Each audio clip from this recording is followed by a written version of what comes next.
preacher of the day.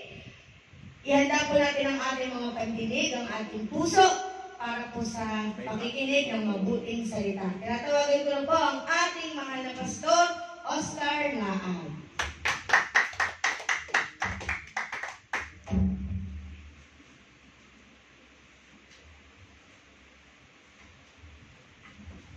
Praise God! Hallelujah! Palakpakan ulit natin ang ating Diyos ng buhay.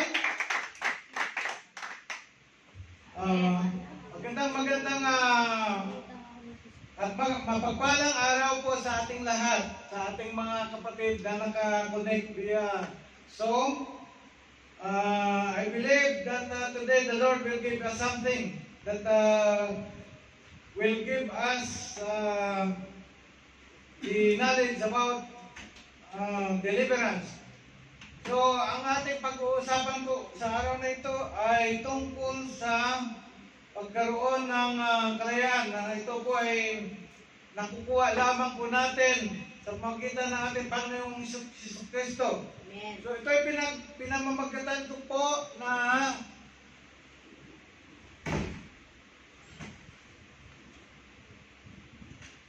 Christ set us free for our deliverance.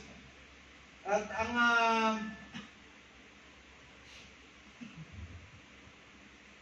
dali lang, cut mo lang po yung saldi ha.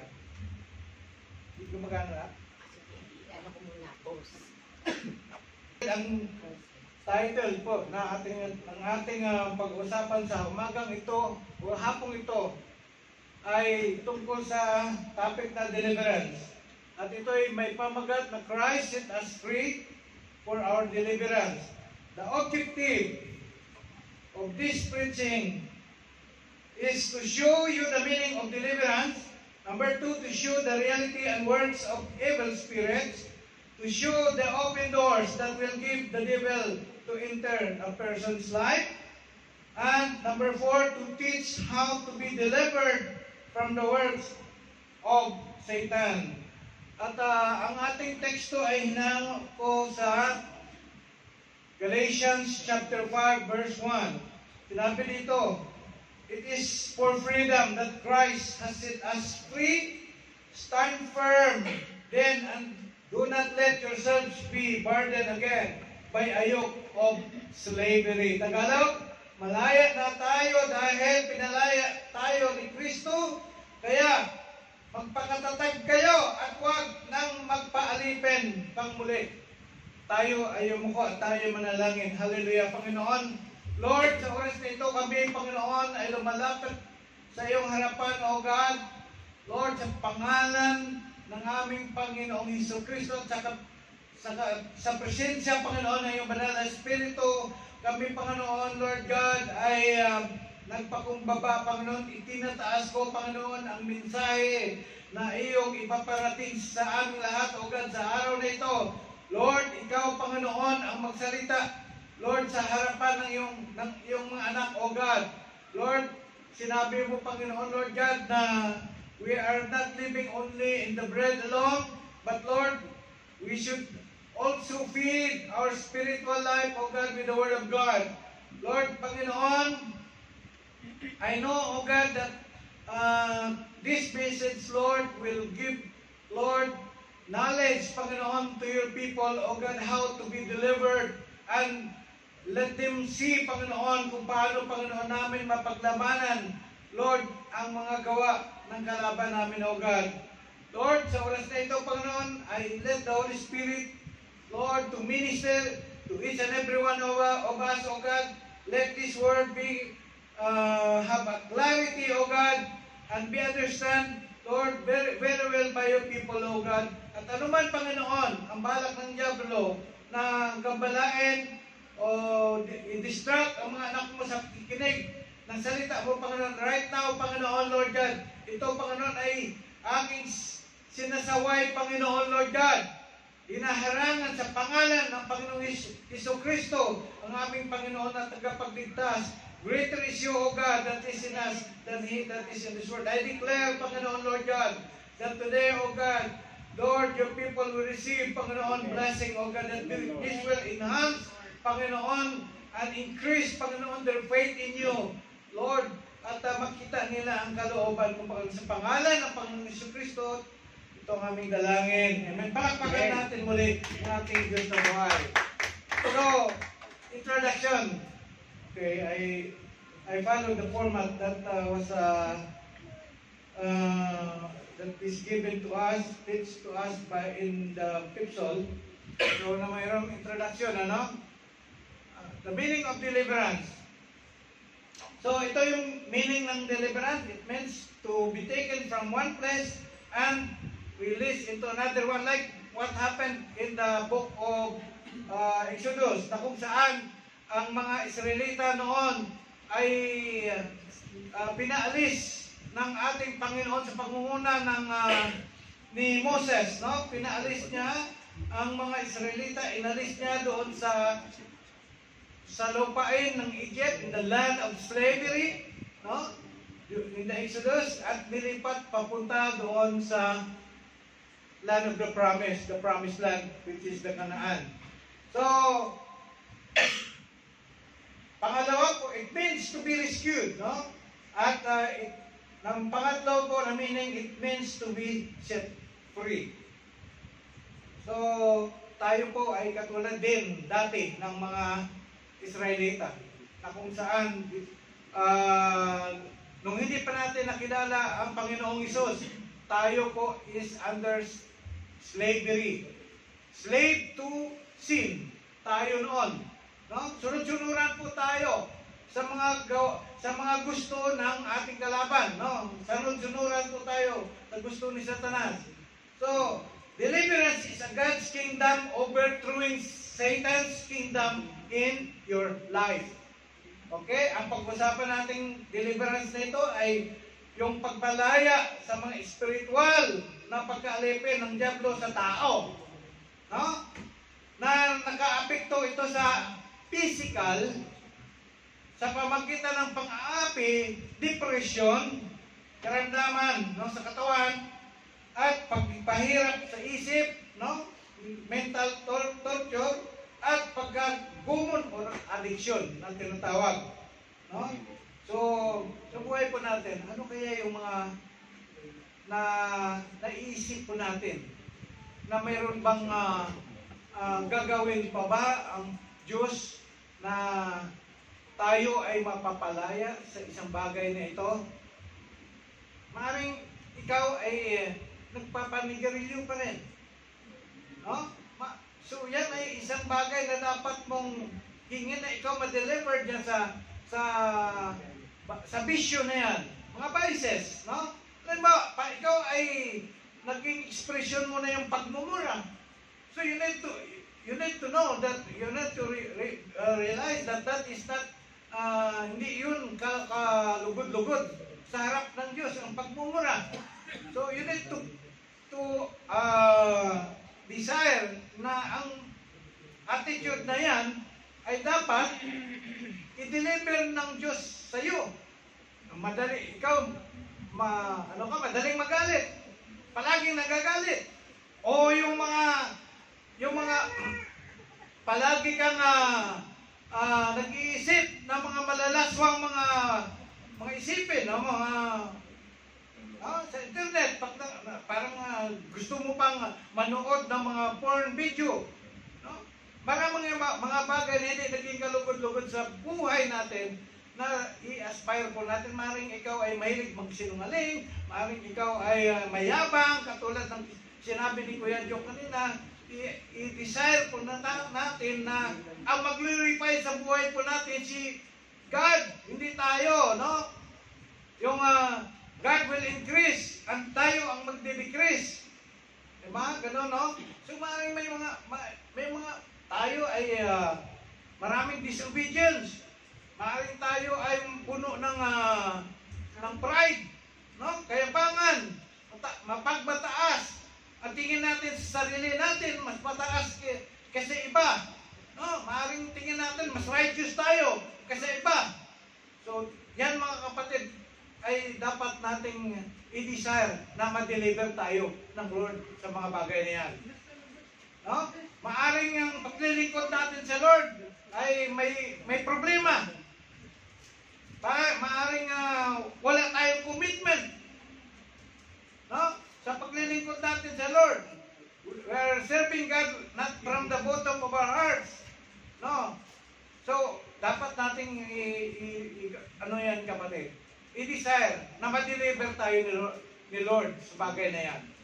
No, marami pang mga bagay na mga kahinaan po natin. No? Yung gusto mong gagawin, hindi mo magawa, hindi mo nagagawa. Yung sabi ni Pablo, no? Mga kapatid, totoo ang sa panahon natin ngayon na tayo po is under the spiritual warfare. We are in spiritual warfare. No? Ang Bible nagsasabi na ang spiritual warfare ay totoo. Ano ang sinasabi doon sa Ephesians chapter 6 verse 12? Sabi dito, for we are not fighting against people made of flesh. Tayo, no? Made of flesh and blood tayo. No? We are not fighting against them, no? But against persons without bodies. No, persons without bodies. They are called the evil rulers of the unseen world. No?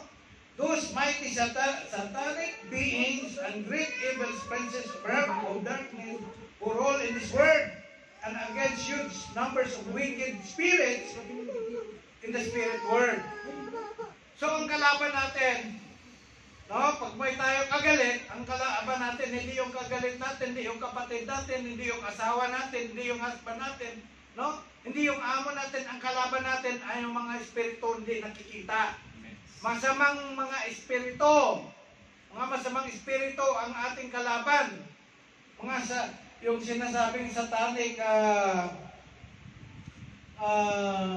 yung mga kakampi ni Satanas, mga satanic beings, evil, spirit, demons.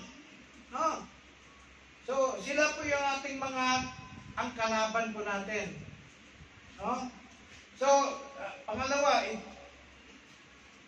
sa 2 Corinthians chapter 10 verse 4 to 5, sinabi doon, for the weapons of our warfare are not of the flesh, but have divine power to destroy stronghold. Ito, sa 1 Peter chapter 5 verse 8, sabi niya dito, di ba? Palagi nating binabanggit ito. Sabi doon, maging handa kayo at magbantay. No? Ang diablo, ang kaaway ninyo. Yun, malinaw, di ba? Ang diablo, ang kaaway natin, ay parang liyong umuungal at ali-aligid na naghanap ng malalapak. Yun ang trabaho niya, ang diablo. Yan ang nagsumisira sa atin. Yun ang nagpapahirap sa atin.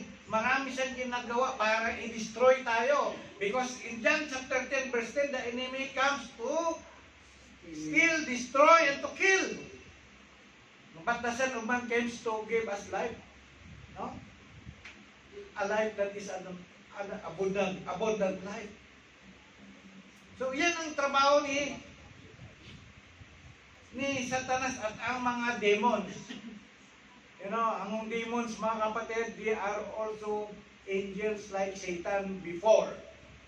Bago naging mayabang si Lucifer, no? Sila ay magkakasama ng mga good angels, sabi nila, ito sila, mga demons na ito, almost 1/3 of angels in heaven, nag-support kay Satanas. No? Nakakuha ng allied si Lucifer. No? 1/3 of angel. Kaya pinarusahan sila ni Lord. Tinapon si Lucifer sa lupa dito sa earth pa.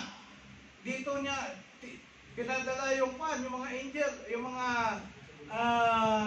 demons na yun. No? Bakit sa earth?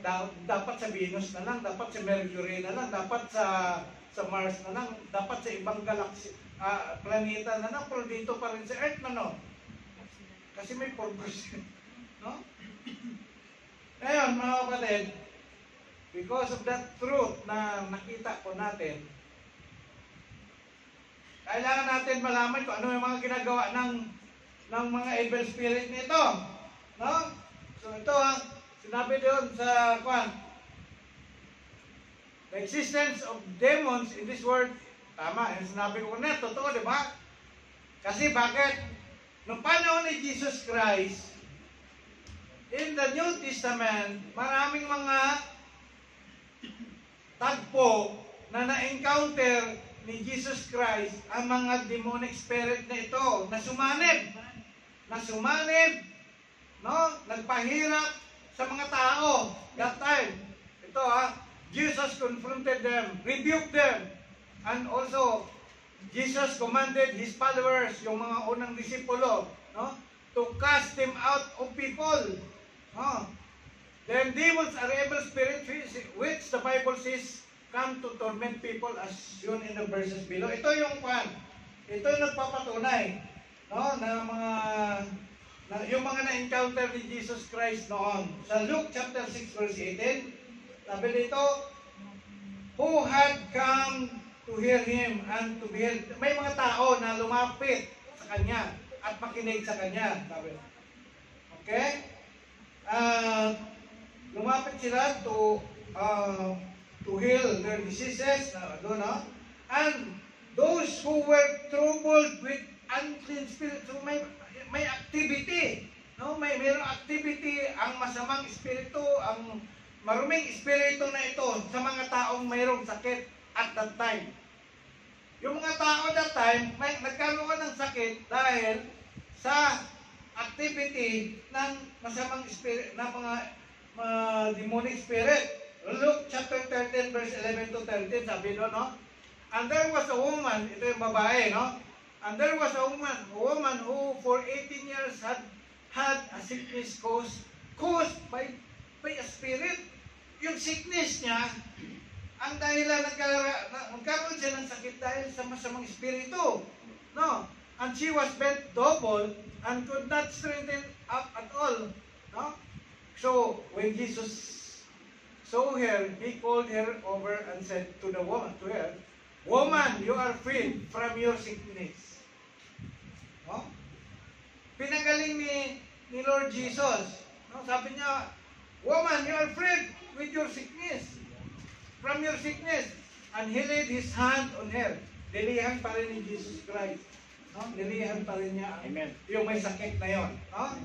And immediately she was made erect again and began glorifying God. Ibig sabihin yung parang lumpo ang babae ito. Iba rin yung babae na yon na dinudugo for 20 years. No? Iba rin yun. Okay, Luke chapter 15, 16. Sabi doon, no? Crowd gathered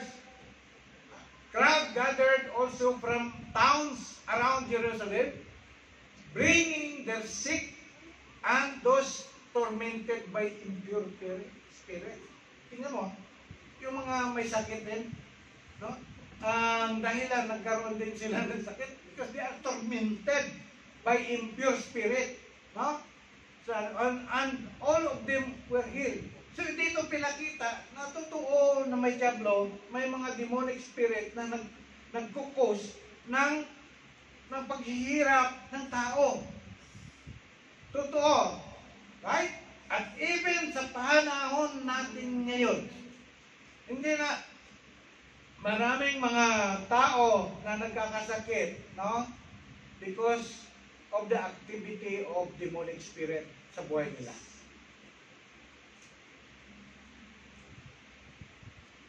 Ito yung gusto ng diablo. This is what the demon or the evil spirit wanted. Ang objective niya ay number 1, to keep people away from knowing Jesus Christ and prevent them to avail God's free gift, no, of salvation. Amen. Yan gusto natin, dumami yung mga makakilala sa Panginoon, di ba? Pero mayroong humihila, no? Mayroong humaharang sa mga tao upang marinig nila ang good news. Amen. No? Ang gospel. At ito yung naging dahilan na hindi sila nagka-avail sa regalo ng Diyos. biyaya ng Diyos, the free gift of salvation. No? Pangalawa, to entice people not to attend church services. Ayun. Ito totoo. Tingnan ninyo yung kwan natin, mga kapatid. Ano na kaya nangyari doon sa mga kasama, mga kapatid natin na wala dito? Totoo, kasi naranasan natin yan. Ako naranasan ko yan. Nung bago pala akong Kristiyano, mga kapatid, bago pala ako dumadalo noon, ibang ginagawa ng dyablo para hindi ako maka-attend ng service. Ibibisi kanya sa ibang mga bagay. No? Bigyan kanya ng espiritu ng antok, pagod. Yung mga bagay na minsan pwede mo naman magawa sa ibang araw, bakit na timing na naisip mo na gagawin mo Friday during the Friday service? That is because kumikilos ang dyablo. Papayag ba tayo doon, mga kapatid? Papayag ba tayo na tayo pagkailaman ng dyablo para tayo lumapit at dumalo sa pagsisimba sa ating Diyos na buhay? Ay, hindi. Huwag tayo papayag, mga kapatid. Huwag tayo magpalaya sa dyablo, mga kapatid. Ayan, no? He will entice, no? No? People not to attend church service. Ang gusto ng Lord, tayo ay dumalo ng church service. Dahil pag tayo dumalo, mayroon tayong pagpapala na matatanggap mula sa Kanya. Pero ang dyablo ay hinaharangan niya yan. Huwag tayo pumayag. No? Mga kapatid, kaya tingnan nyo yung mga ina-invite ninyo. Ang daming alibay.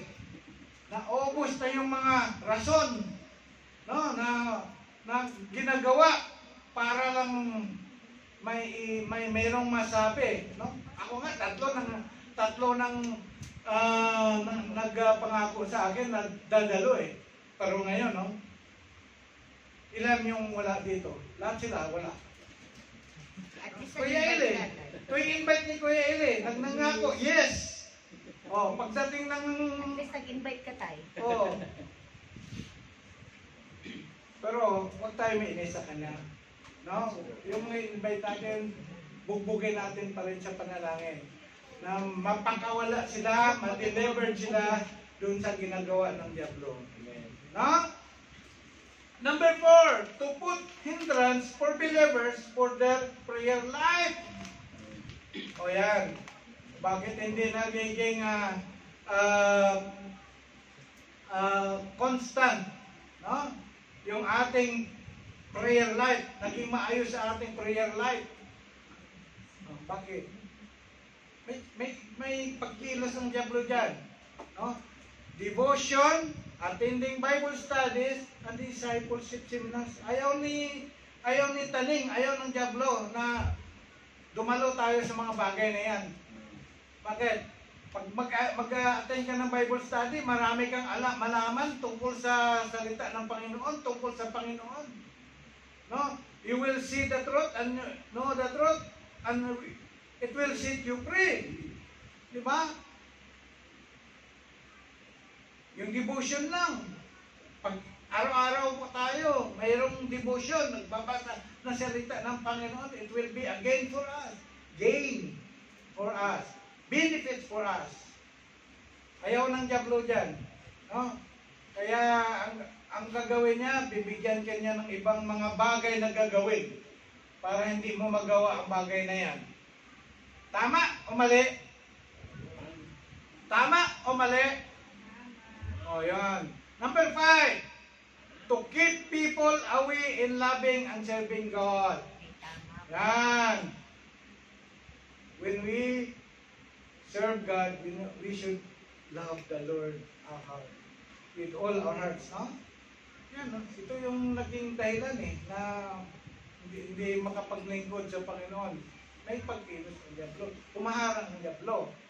Okay, number 6, to make believers falling away from the faith. Ito yung nagpa-support na verse sa 1 Timothy chapter 4 verse 1. Ito, pakinggan natin ha.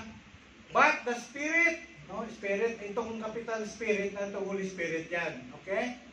But the Spirit explicitly says, ito na-reveal niya kay, kay Paul doon, sabi na doon, that in later times, some will fall away from the faith. Bakit? Sabi doon, no? Paying attention to deceitful spirits and doctrines of demons. Magtataka ka na lang. No? Nung Friday, nagulat ako. Yung nagdawa-dawa, di ba, nagkaroon ng parang intermission sila sa between first half and second half. May pumasok na nagsalita na parang nag-evangelize. Sabi niya, ako po ay isang dating born again. Ang pangalan ko po ay si John. Sabi niya, ngayon, sabi niya, ako po ay alhamdulillah. Sabi niya, isa ng Muslim. Nagugulat ako, pero napamilyar yung mukha niya sa akin. At narinig ko na yan sa mga pastor. Yun pala yun. Tingnan mo dating pastor, dating born again, ngayon, ano na siya? Wala, hindi na siya iniwanan niya si Kristo. No? So, because of this, sabi nga, in later times, some will fall away from faith because of the deceitful spirit and doctrines of demons. Nan. Christianity, the Lord Jesus Christ promotes love. Diba? Yan ang kaibahan. No? Si Jesus Christ, pinopromote niya ang pag-ibig. Diba? Siya nga mismo nagsasabi, love your neighbor as you love yourself. No? Love your enemies, pati enemies. Mahalin mo. Pinopromote niya yan. And our being a Christian, it promotes righteousness. Ha? Ito yung kaibahan. Wala ang puno, malaman mo doon sa bunga. Kung maganda yung puno na yan, maganda din yung bunga. Ang apple, nagtanim ka ng apple, hindi magbunga ng bayabas. Amen? So, ano pa? Number 7. To influence people to live a disobedient and sinful life. Yan ang yan ang objective ng mga masamang espiritu. No? Okay. Ano yung mga problema na maaaring ito ay problems that may caused by the devil? Ano yung mga problema na dumarating sa tao, no, na maaaring ito ay dahil sa gawa ng diablo? Number 1, tatlo lang ito nilagay ko. No? Actually, may iba pa yan. Okay, number 1, depression. Ano yung depression? Ito ay mental o emotional na kaguluhan, no? Ang depression na ito, tulad ng lahat ng iba pang mga ebidensya, ay nakakaapekto hindi lamang sa individual, kundi sa maraming membro ng parehong pamilya. Okay, yung depression. May mga pamilya na parang nagkaroon ng lahi ng depression. No? Ganun yan eh.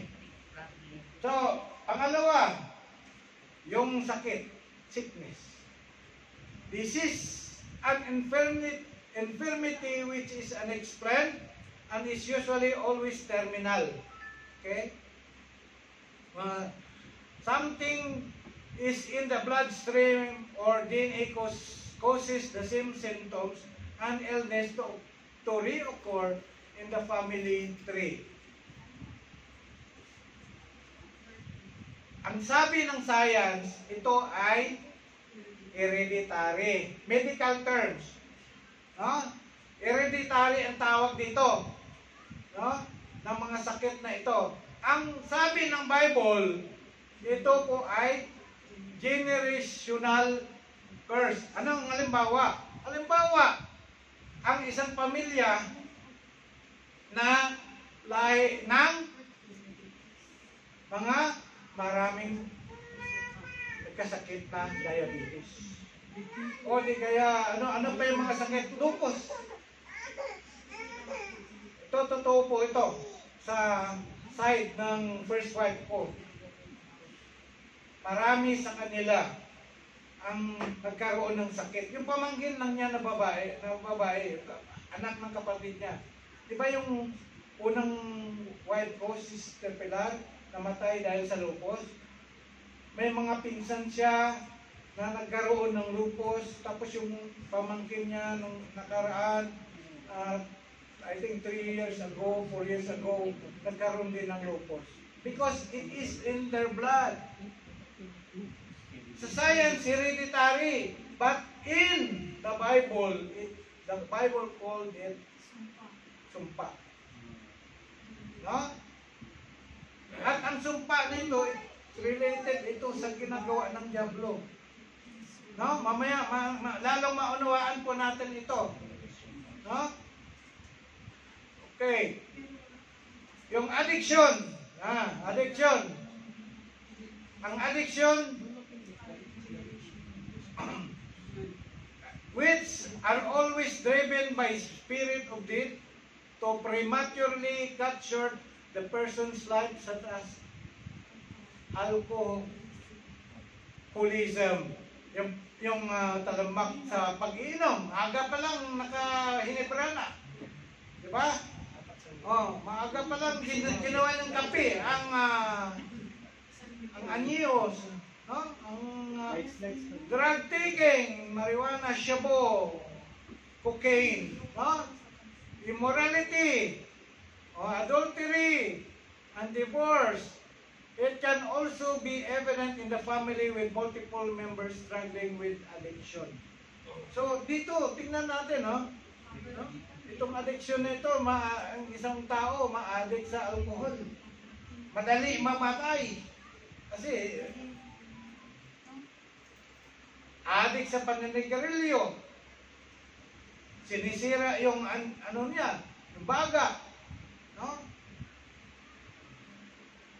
Mga kapatid, sabi ng isang kasama namin sa basketball, sabi na, tay, ilang taon ka na? Kasi nakasabayan ko pa sila sa takbuhan maglaro eh.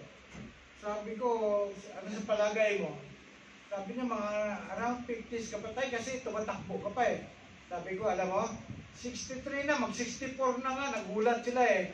Sabi niya, tay, grabe ka, hindi totoo. Sabi ko ba, totoo yun. Sabi niya, tay, sa amin kaya, pag abot namin ng ganitong edad mo, makapaglaro pa kaya kami, makatakbo pa kaya kami? Sabi ko, hindi. Sabi niya, bakit? Sabi ko, tingnan mo yan ngayon, oh. Parang, ano mo sa paninigarilyo. Itigil mo paninigarilyo mo, itigil mo yung pagsasadiki mo. Sabi ko, at haba buhay mo. No? Adik ka na kasi dyan. Sabi ko, kasi ako noon, adik din dyan, natigil nung nakilala ko si Jesus Christ. Jesus Christ set me free from addiction. Alam nila, pastor, ako dyan eh.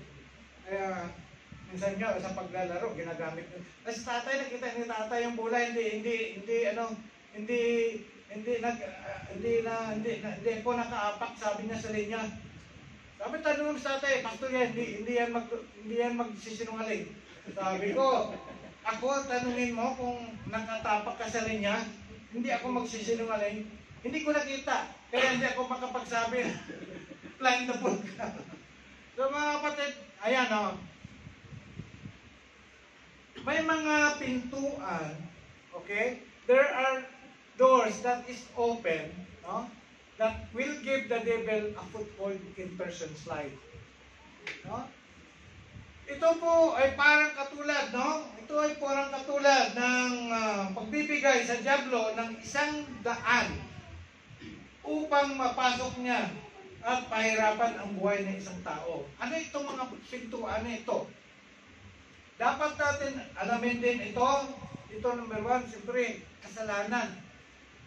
No? Sinabi dito, sin is the open door that is connected to Satan's kingdom. Kasalanan.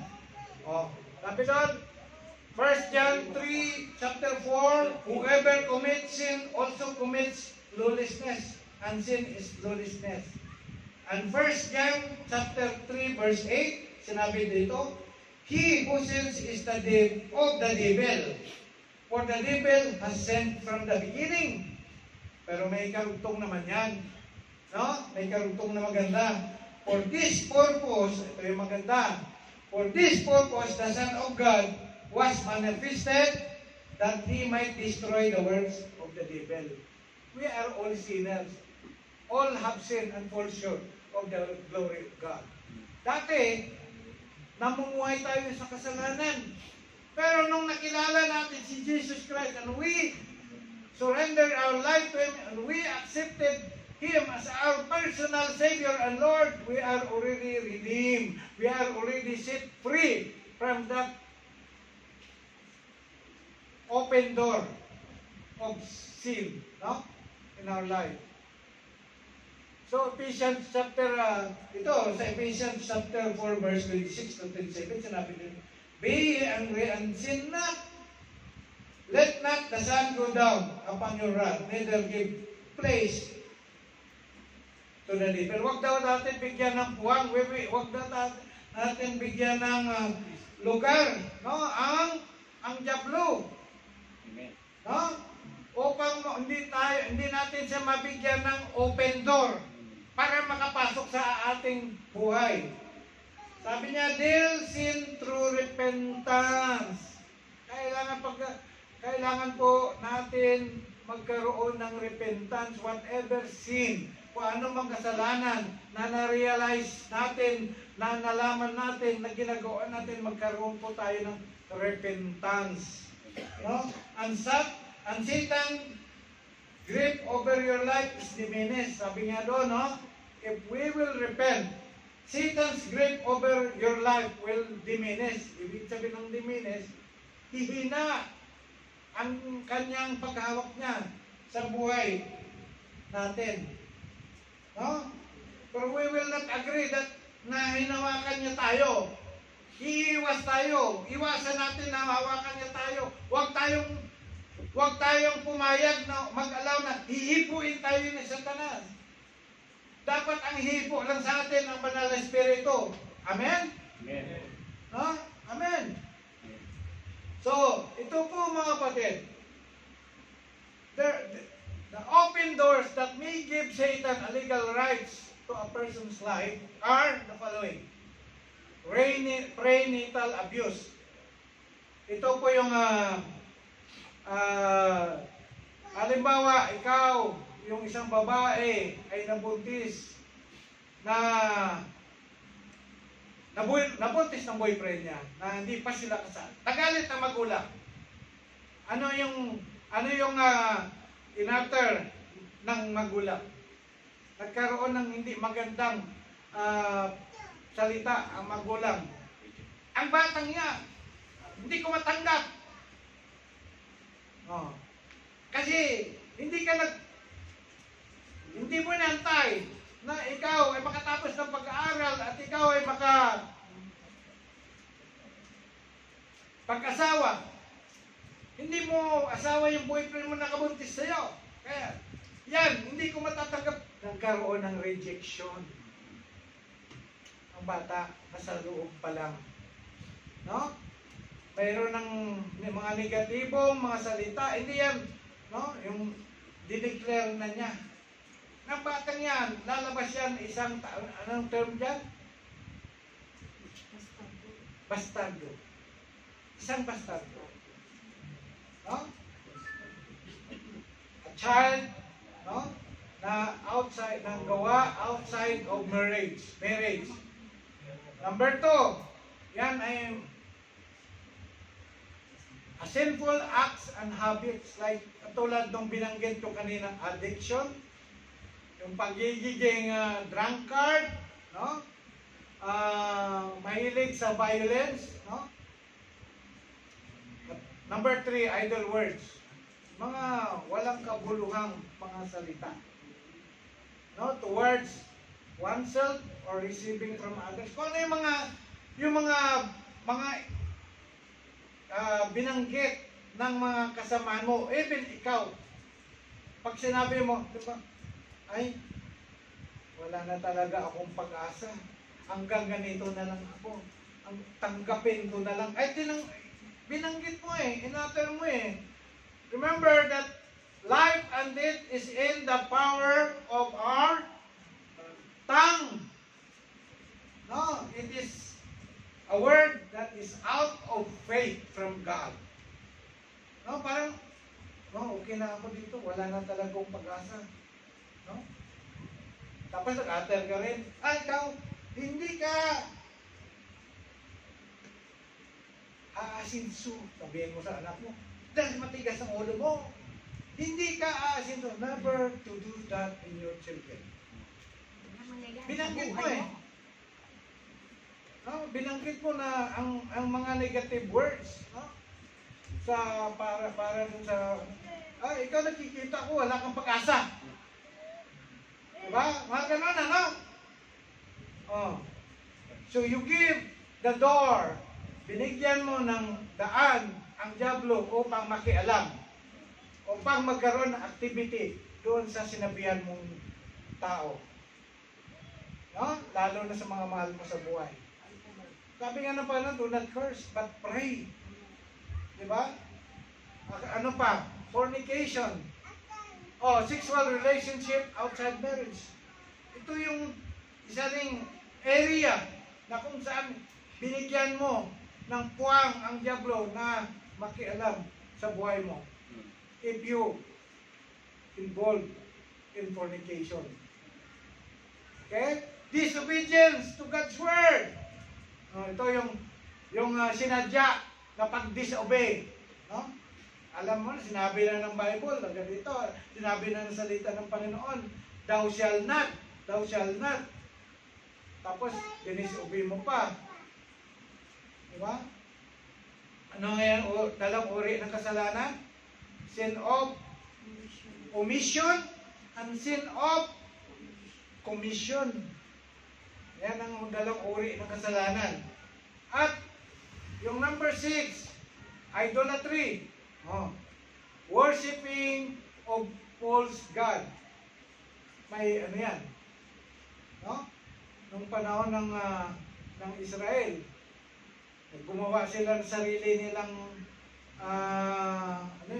golden calf. Diba? Nagkaroon ng consequence. Binigyan nila ng daan ang diablo na makialam sa buhay nila. No? Sa panahon natin ngayon, nakikita mo ba ninyo na ang bansa natin ay hinahagupit na maraming mga sakuna? Aminin man natin o hindi, ang totoo, our country are full of idolatry. Daming mga images sa atin. Pagdating ng February, merong black na sa rin Parang daming tao. No. Sabi ni Hosea 4:6, my people perish because they are lack of knowledge. Tignan mo. They are worshiping, they are bowing down to a false god. Sinabi na sa Exodus chapter 20, verse 4, thou shalt not make any images of things above and things below. Thou shalt not bow down to them and worship them. I am a jealous God. He is a jealous God. And punishing those people up to the 4th generation. Kaya nagkaroon ng kanina na generational sumpa. Tandaan na po natin kung ito maliban doon sa mga images, no? naalala ko kasi ang lola ko, masyadong talaga yun. Lahat kaming mga apo niya, pagdating ng mga Simbahan na Santa, dala niya kami doon sa kwan, tapos magpapaapak sa yung image na yun, no? Pinapaapak kami. One time siguro napalakas yung ano ng pare sa ulo ko. Sabi ko, ano ba to? Bakit pinaparusahan ako nito? No? Yan mga kapatid. Ano pa yung iba? Giving more priority to things such as gadget, hobby, family, money instead of God. And it is also idolatry. No? Occult involvement. Ito na. Occult involvement such as tarot cards, astrology, clairvoyance, spirit of the glass. Sino yung nakapag-practice ng spirit of the glass? Amen. Sino yung amen? Nakapag-practice ka na? Okay. Okay, spirit of the glass, new age activities, witchcraft, pagkukulam. Mamaya may kukwento ako dyan sa inyo. Ito po ay mga bagay na ito mga kapatid. If you are involved in these activities, you need deliverance. Kasi bibisitahin ganyan. Ano to? May kwento ako sa inyo. Ito ay narinig na rin ng ibang mga kapatid. Meron akong pamangkin, kapatid ng anak ni Raul. Yung kapatid ko dati nagtatrabaho sa yung panganay niya, one time noon, nagbakasyon ako, na sinurprise ko sila, tapos nagulat siya, sabi niya, maraming salamat ko yan, nandito ka. Sabi ko, bakit? Sabi niya, may problema yung pamangkin mo. Sabi ko, anong problema? Sabi niya, sinasapian siya ng masamang espiritu. Ha? Sabi ko, ikwento mo kung ano nang nangyari sa kanya. Yun nga, sabi niya, minsan makyat sa bubong ng bahay, minsan nagbumubura yung bibig, iba yung buses, no? Daming mga pan, tapos nagwawala ang lakas. Tapos sabi ko, ano pa? Sabi niya, pagkatapos niyan, pag alimpungata na siya, kinikwento niya, na nung panahon na yun, nakakausap niya yung kapre. Yung kapre daw. Itong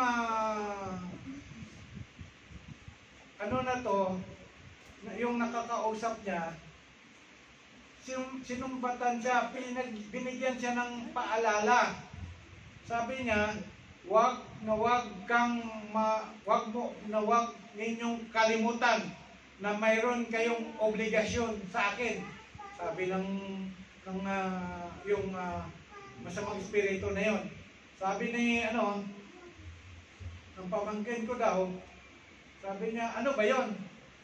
Sabi niya, ang lula mo, di mo alam, na ang lula mo, yung binubuhay ng lula mo sa inyo, ay nanggagaling sa akin dahil binigyan ko ng kapangyarihan ang lula mo. Ngayon, ito pala mga kapatid, yung lula ng pamangkin ko, siya po ay isang mangkukulam. Binabayaran siya ng mga tao na gustong ipakulam yung mga taong nakakalaban nila. No? Totoo yun, witchcraft. Totoo yun mga kapatid, hindi ito gawa-gawa. Totoo po yung witchcraft. So, kaya pala na ang pamangkin ko ay nagkaganon dahil po there is an activity of the devil sa pamilya nila. No? So,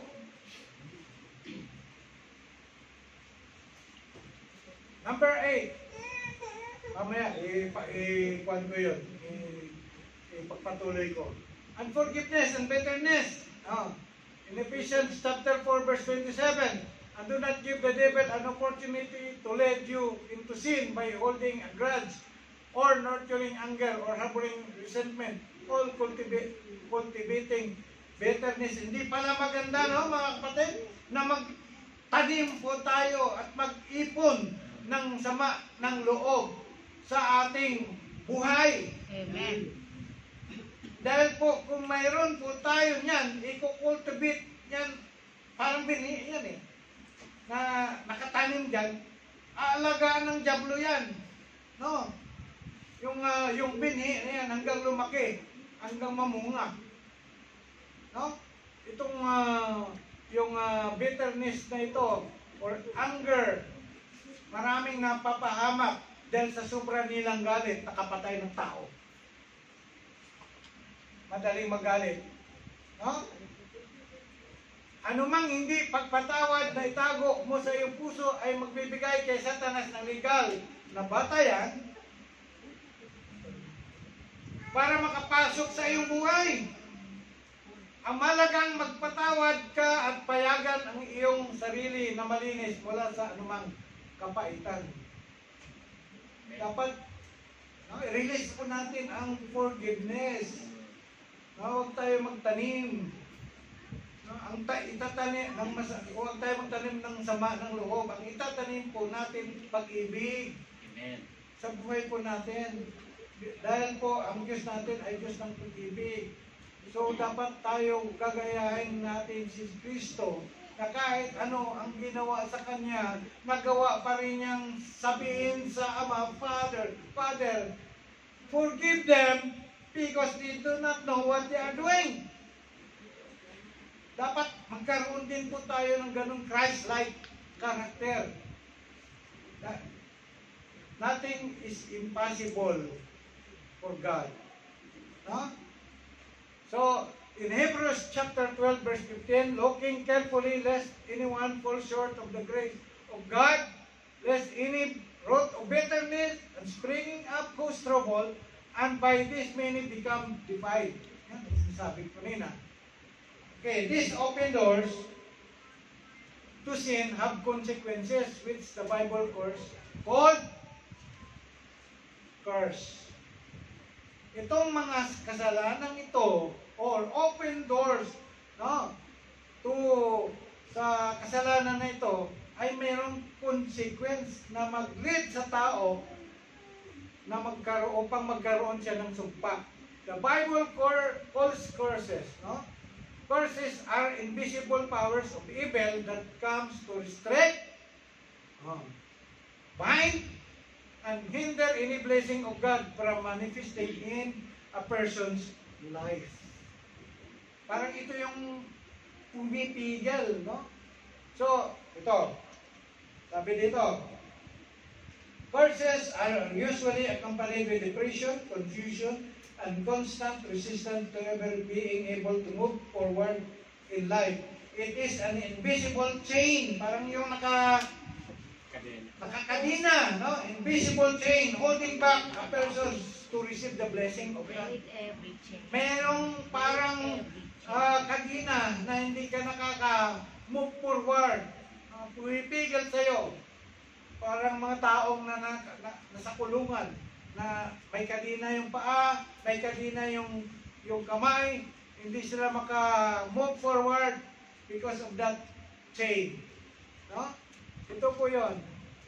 So, curses are consequence of disobedience to God's word. Some sources of curses are disobedience, lawlessness, lawless living, negative words. Yung kanina, binanggit ko kanina, yung mga negative words, a work of witchcraft and idolatry. Yung binanggit ko kanina, no? So, Proverbs, sabi nga dito, 26:2, kung paano ang mayan sa kanyang pagpagpagala, kung paano ang langay-langayan sa kanyang paglipad, gayon ang sumpa na walang kadalang ay hindi tumatalab. Ang sumpa daw, hindi tatalab kung walang dahilan. No? Hindi tatalab ang sumpa kung walang dahilan. Okay. The Bible clearly mentioned in curses that afflict people are a consequence of two disobedience in the book of Deuteronomy chapter 28. Sa book of Deuteronomy chapter 28, curses and blessings ang nakalagay dyan. Mahaba lang yan, hindi na natin pwede maisa-isa. Kung gusto nyo, Basahin nyo ang Deuteronomy chapter 28, makita nyo kung ano yung mga pagpapala na iyong matatanggap if you obey the Lord of God. Ang dami nun. But if you disobey the Lord of God, makita mo naman ang dami, no? Na mangyari sa tao. Okay. Ito, some list that a person is under curse. Ito yung mga signs, no? Na ang isang tao ay maaring siya ay under sa sumpa. Number 1, mental or emotional breakdown. Number 2, repeated chronic sickness. Number 3, barrenness, a tendency to miscarry or related female problems. Number 4, breakdown of marriage and family alienation. Number 5, being accident prone. And number 6, a history of suicides. Ito, a history of suicide, a natural and untimely death. No? So, curses must be repented.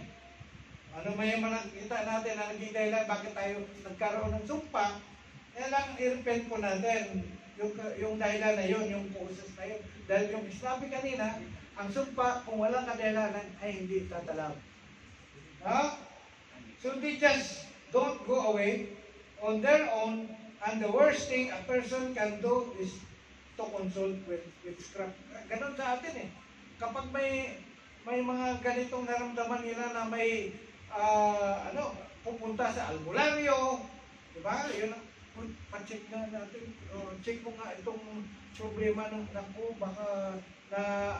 baka mayroong pakialam dito yung fairy or mga masama. Pero magkakasama yan sila. Ang witchcraft at yung mga masamang espiritu na yun, magkakasama yun sila, magkakampi yun sila. No? Kasi bakit? Sabi dito, basahin ko sabi dito, they just don't go away on their own, and worst thing a person can do is to consult witchcraft or some other New Age practitioner to have the first removed. No? So listen, ito ang sabi dito. Pakinggan nyo mga kapatid. Satan cannot cast out Satan. O yan. Maliwanag. Only the blood of Jesus Christ shed on the cross in Calvary, no?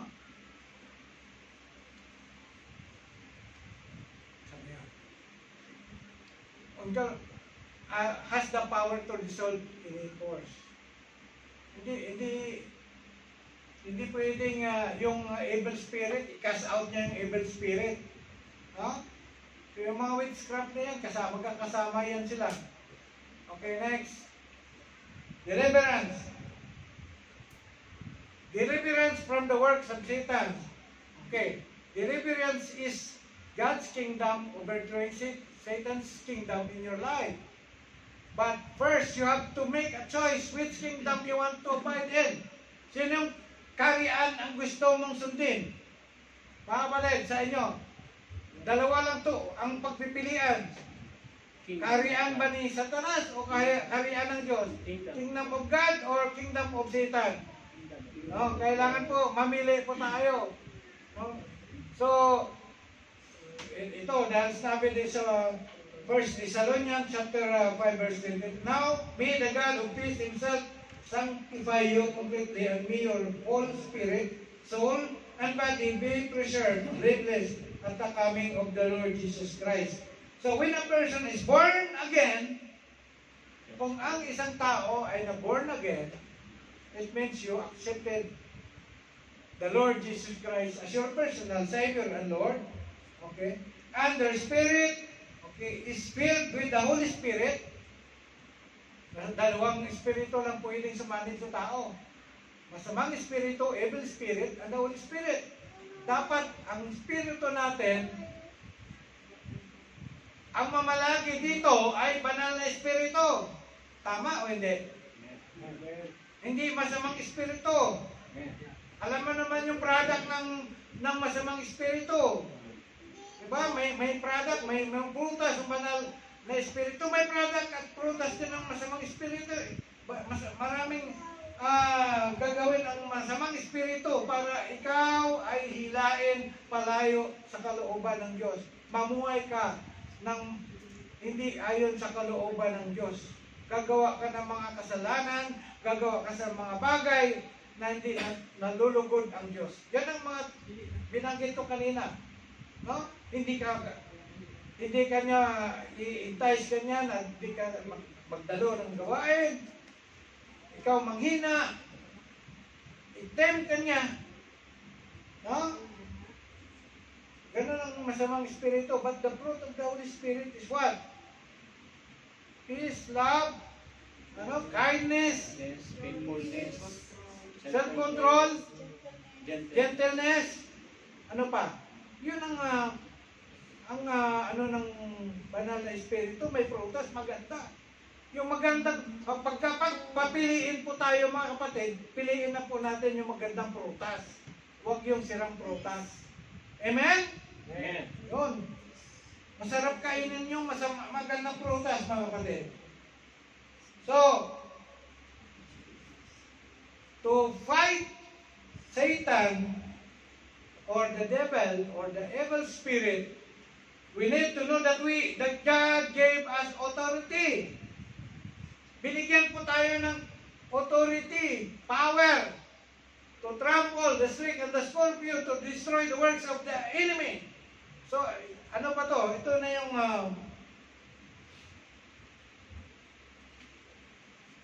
sinasabi sa Luke chapter 10 verse 19.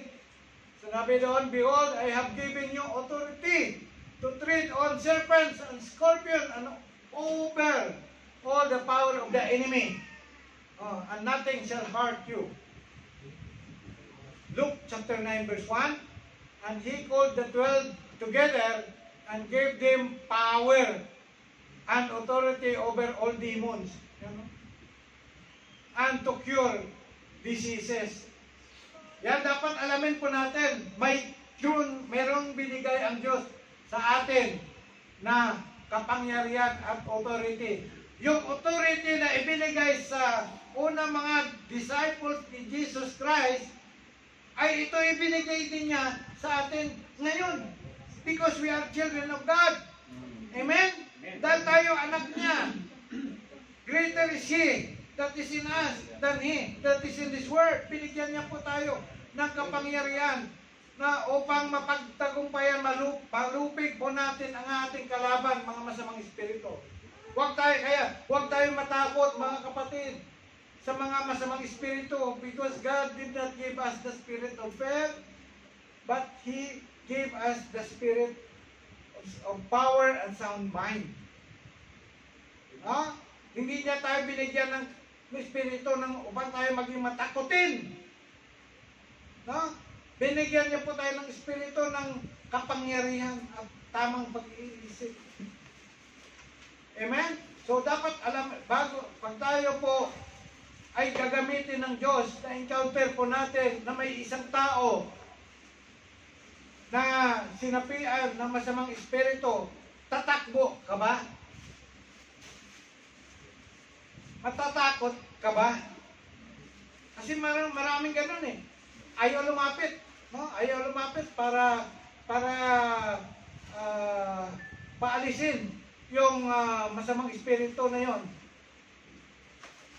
na sumanib doon sa tao na yon. No? Mayroong mild sinasabi. Ang tunay na born again, hindi na pwede sapian ng masamang espiritu because he has no authority to reside in the holy temple of God. Our body is what? Is the temple of God. At walang karapatan ang masamang espiritu upang mag-reside sa atin. Tandaan po natin yan if we are truly a born again Christian. If we truly surrender our life to Jesus Christ. So, tandaan po natin, mayroong tayong authority to rebuke, to cast out demons sa buhay natin o sa buhay ng tao. So, ito yung proof. Ito ang proof or evidence na kung saan yung sinabi ni Jesus Christ ay nagkatutuo sa mga disipulo noon. Ito po sa Mark chapter 6 verse 7. And he called the 12 to himself and began to send them out two by two and gave them power over unclean spirit. So ito pinahayo ni Jesus Christ ang mga disipulo that time. Parang nagkaroon silang on-the-job training. Hindi niya sinamahan. Bago sila umalis, pinag-pray over niya at binigyan niya, nirelease niya yung power, yung power at authority upang magawa nila ang pag-cast out ng mga masamang espiritu. Dito sa Mark chapter 6 verse 12 to 13, ito na yung resulta, So they went out and preached that people should repent. Okay. Verse 13, and they cast out many demons and anointed with oil many who were sick and healed them. So nagkaroon ng positive. Nagawa ng mga disciples yung pinapagawa ni Jesus Christ sa kanila. At dito sa Luke chapter 10 verse 1 then to 17, sa verse 1, ito yung after these things the Lord appointed 70 others also. Nung una 12 yung inappoint ni pinahayo ni Jesus Christ. Dito sa Luke chapter 10 verse 1, ilan? 70 na sumulunod niya. Inutusan niya, pumayo kayo. Okay? At doon sa Luke chapter 10 verse 17, ano ang nangyari? Ano ang result? Then the 70 returned with joy. Masaya sila. Grabe, saya nila. At sinabi nila kay Lord, sabi nila, Lord, even demons are subject to us in your name. See? Even demons ay sumusunod sa kanila. Sumusunod sa pag-cast out nila sa pangalan ni Kristo. Because there is power in the name of Jesus. Okay, sa Mark 16, verse 16, ano yun? Sabi niya, ito yung signs. And these signs will follow those who believe. Okay? In my name, okay, sa pangalan ni Jesus, sabi niya, they will cast out demons. Sa pangalan ni Jesus Christ, they can cast out demons. At ito, binigyan ko rin ng kwan ito. Ano pang susunod? They will speak with new tongues. Sino dito ang nakapag-speaking in tongue na mga kapatid? O natatakot mag-speaking in tongue? If you are filled with the Holy Spirit and you are baptized with the Holy Spirit, ang manifestation ng baptism ng Holy Spirit, you can speak in other tongues. Mga kapatid, natakot. Maraming hindi makapag-speak in tongue, natatakot. Ituturo ko po ito, yung baptism of the Holy Spirit. Dahil in the book of Acts, ito yung nangyari sa mga disciples. Even si Paul, in-encourage niya ang mga believers. But you cannot speak in tongue by your own effort. You should be led by the Holy Spirit. Kaya minsan during the praise and worship, kita mo sa pipsol namin, yung mga mighty man of God, yung mga preacher, maririnig po natin na sila po ay palaging nag-utter ng speaking in tongues. At merong kapatid na binigyan ng gift of interpretation for that tongues. You can speak in tongue directly to God because your spirit and the Spirit of God connects. Mayroong tongues na kailangan i-interpret. Susunod, ituturo ko po yan. We are a Pentecostal church. GIL and all of these churches in CIG, they are called under the Pentecostal Trinitarian Church. No? And we believe in the works of the Holy Spirit. Because in our age today, in the church age, the one that is ministering in the church is the Holy Spirit. Ito hiningi ni Jesus Christ sa Father na sabi niya sa mga disciples, when I go, I will ask the Father to send you a helper. The Holy Spirit. Amen. Okay? And this, at that time, mga kapatid, yung mga disciples that time na humayo, they did not do it because of their mind. Because of the help of the Holy Spirit in them. Mayroong banal na espiritu na kasama nila. Kaya nagawa po nila na magpalayas ng demonyo. Hindi katulad sa atin ngayon. If you will cast out demons from the demon-possessed person, you cannot do that without Holy Spirit that is in you. Kailangan kasama mo ang banal na espiritu ng Diyos upang mapapalayas mo ang masamang espiritu sa taong sinapian.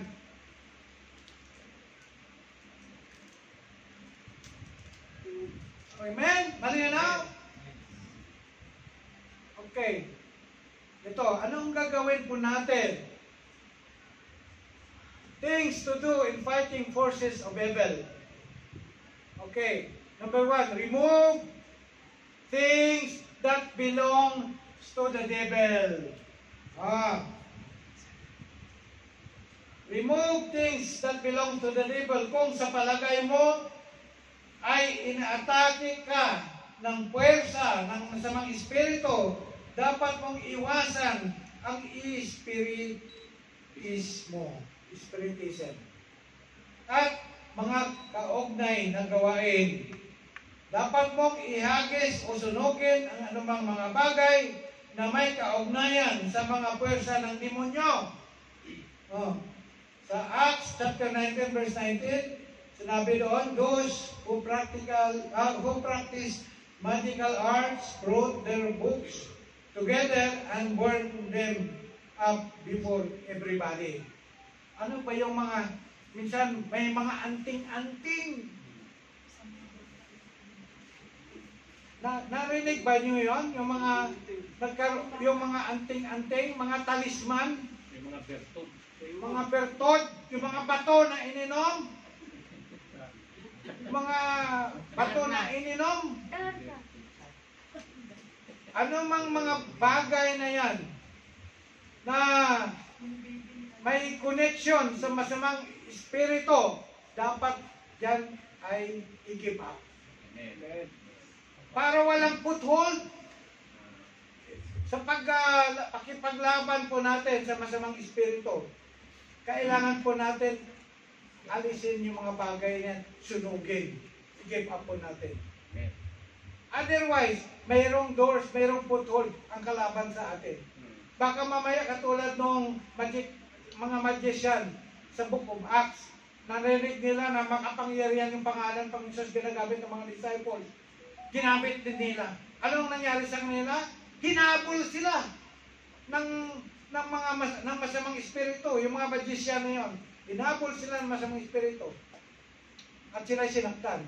Sabi na, Peter, I know, sabi ng masamang espiritu, Peter, we know, John, we know, but who are you? Sino ka? Well, hindi naman sila alagad ni Kristo. Diba? So, number 2, yan, matandaan natin po yan. Baka mayroon tayo sa bahay natin. May mga tinatago-tago sa wallet natin. Mga picture ng hindi tunay na Diyos. No? Yung mga anting-anting or whatever na mayroon tayo. I-renounce po natin yon. Pakawalan na po natin yon. Sabi nga na, ako may Diyos din ako. Ng Diyos na nakalagay sa wallet eh.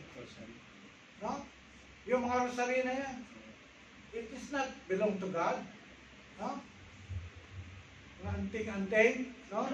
Ano pa? Be watchful. Sabi na, magiging watchful po tayo. 1 Peter 5:8. Be sober, be vigilant because your adversary, the devil, as tulad binasa ko nila, like a rolling lion, walking about, seeking whom he may devour. Number 3, use the armor of God. Use the armor of God, which means in Ephesians chapter 6, verse 11 and verse 13, put on the whole armor of God, that ye may be able to stand against the wiles of devil. And verse 13, wherefore take unto you the whole armor of God, that ye may be able to withstand in the evil day, and having done all, to stand. And number 4, oppose the devil. Number 1, sinabi niya doon actually, submit yourselves before God. I-submit po natin buhay natin sa Diyos. Tapos, i-resist po natin ang demonyo, and He will flee from you. Amen. Amen? Amen. Yan lang po ang salita ng Panginoon. Kasi overtime na po ako. I hope na may natandaan po kayo doon sa mensahe, dito sa mensahe ng Panginoon na ipinarating sa atin. Tandaan po natin na tayo po na mga anak ng Diyos ay huwag tayo dapat pumayag na makialam at pumasok ang diablo sa buhay natin. Amen. Amen? Amen. Tandaan po natin na tayo po ay merong kapangyarihan, merong authority to cast out demons. Amen. Ha? Ganun lang mga kapatid. Huwag tayo matakot. Huwag tayo matakot sa mga gawa ng kalaban sa mundong ito. Because greater is He that is in you, that is in us, than he that is in this world. Amen. Tandaan din po natin yung ginawa, yung mga gusto ng diablo na pangaharang na ayaw niya makamit natin ang mga pagpapala ng Diyos. Harangan niya tayo dumalo ng church services. Amen. No? I-entice niya po tayo na mamuhay sa kasalanan. At iba-iba pang mga objective niya. Huwag nating sundin yun, mga kapatid. We must be aware of the works of the enemy, and that is objective. Layunin po niya. Amen? Amen. Ay magpatuloy po tayo na makinig ng salita ng Panginoon. Amen. No? The more we hear the word of God, the more we increase our faith, the more we strengthen our relationship with Him. So hanggang dito na po tayo ay isunod na po natin ang ating Lord Supper.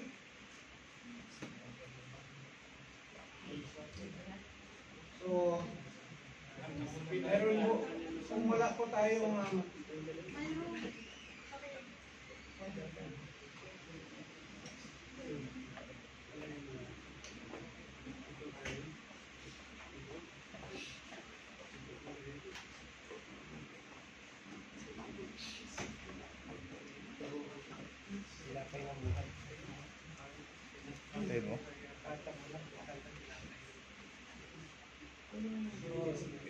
distribute na po natin ang mga elemento.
Praise God. Taas po natin ang bread. For I received from the Lord what I also pass on to you. The Lord Jesus, on the night he was betrayed, took bread.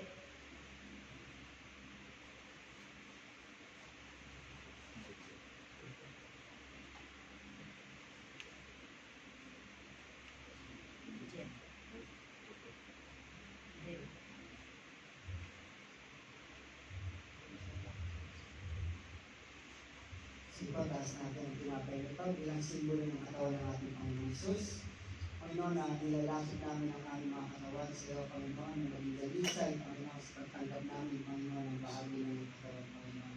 Lord, muli namin binubunta, Panginoon, ang pagkapako mo sa krus, Lord, na ikaw, Panginoon, na nagbayad, Panginoon, ng aming mga kasalanan sa pamamagitan, Panginoon, ng iyong katawan, Panginoon.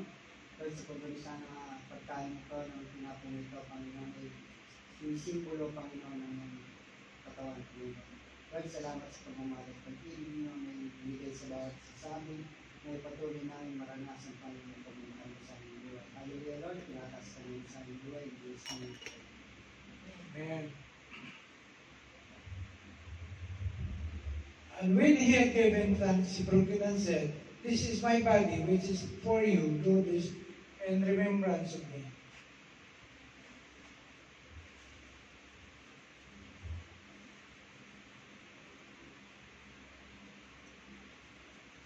Taas pa natin ang cup. In the same way, after supper, he took the cup, saying,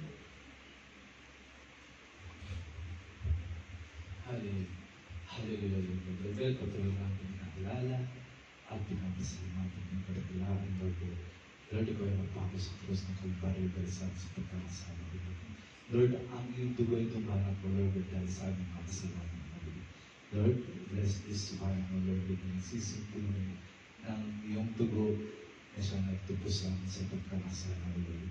Lord, maraming salamat sa iyong pagmamahal at Yes, Lord. nawa ay nalakaran namin ang ito ng kapatihan. Amen. "This cup is the new covenant in my blood. Do this whenever you drink it, in remembrance of me." Sabay-sabay po natin inumin.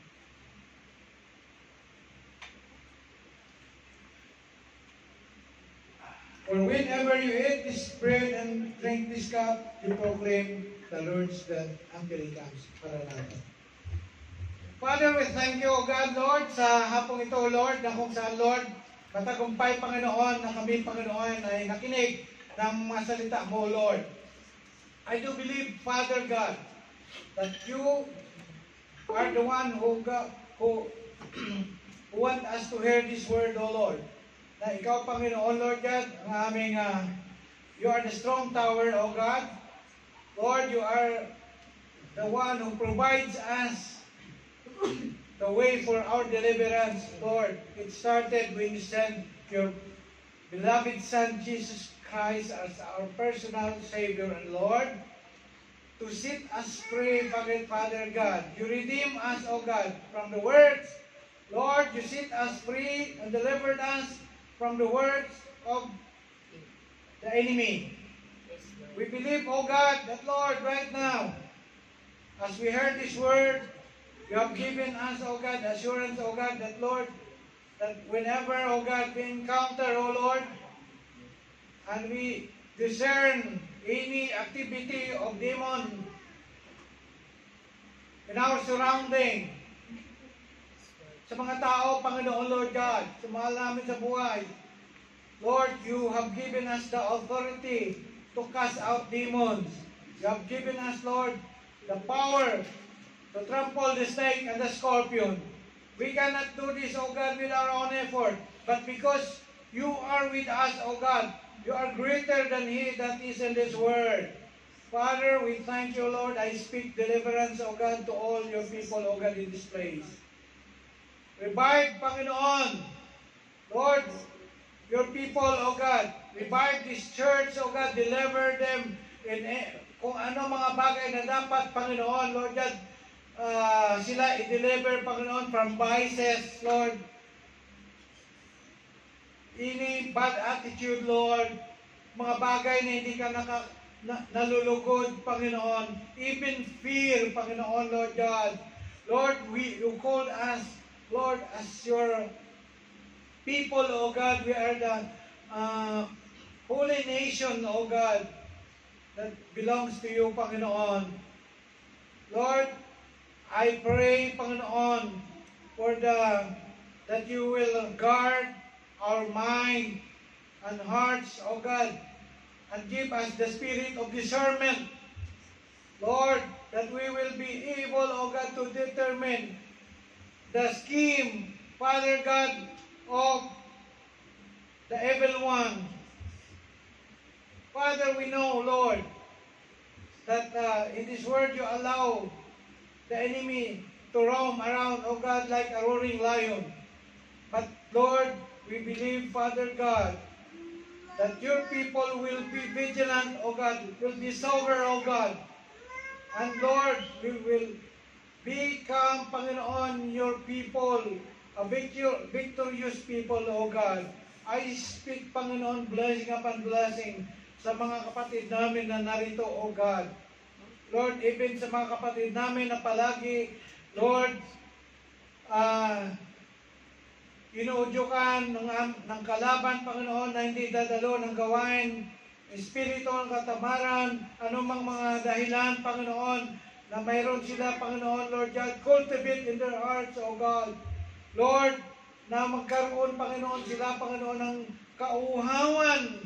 Lord, na magutom sila, na makinig, Panginoon, ng iyong salita, Panginoon, Lord God. I pray, Father God, and I rebuke, Lord God, in the mighty name of Jesus, any works of the evil upon the members of this church to get out from their lives in the mighty name of Jesus, Lord God. I let loose to, Lord, the Spirit of God, Lord, of love, of loving you, Father God. Let them, Panginoon, Lord God, your people, Lord, seek you, Panginoon, Lord God, seek your will, Father God, that, Lord, we will become a seeker, O God, of your will, O Lord, and we will, Lord, we will be able, O God, to please you, and we will be able to delight you, O God. And this church, O God, we continue, Lord, to pray that you will pour out, Lord, your Spirit, O God, upon all flesh, all the members of this church, Lord. Let the anointing of the Holy Spirit be upon all the pastors, upon all the workers in this church, O God. Amen. Lord, Lord, the anointing that you have done to the first disciples, O God, to the believers during the day of Pentecost. Lord, we are after, O God, of that manifestation, O God, that we will experience, Lord, once again, the outpouring, O God, of the Holy Spirit upon all flesh, O God, in this church. Lord, I claim, Panginoon, Lord God, sa pagsubok na ito na nangyayari sa aming church, Lord, you will revive us, you will restore us, O God. You will teach us, Lord, what shall we do, O God, to encourage people, O God. Lord, na kami, Panginoon, as na sila ay manatili, Panginoon, Lord God, na dadalo, Panginoon, tuwing Friday, to increase, Panginoon, their knowledge about you.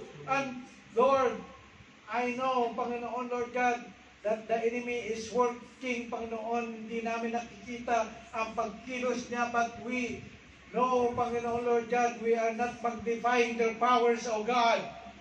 Lord, and we still rely, Panginoon, that the enemy will be defeated, Panginoon, sa kanyang ginagawa sa aming mga buhay. Panginoon, Lord God, and we will not agree that the enemy, O God, Lord, will continue his job, Panginoon, Lord God.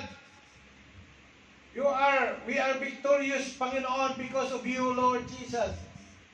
because we are your people and you have delivered us already, Panginoon Lord God, 2,000 years ago.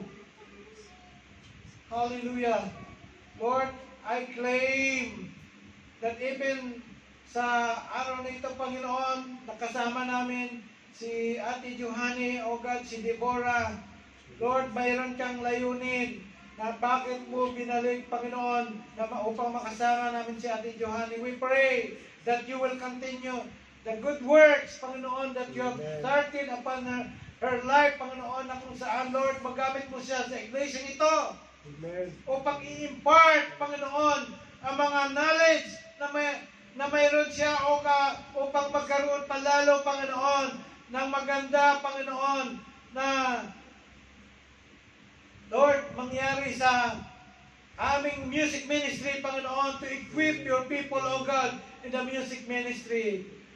I claim, Panginoon, Lord God, that you will release your blessing upon the family, O God, of Kuya Niel. Amen. Even sa lahat ng mga workers na narito, O God. Lord, you are the Jehovah Jireh, and you will supply all our needs according to your riches and glory. Amen.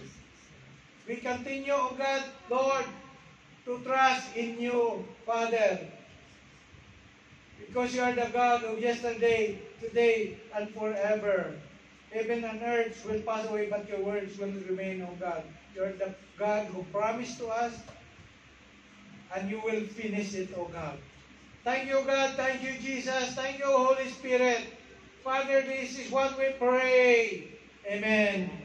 Palakpakan natin.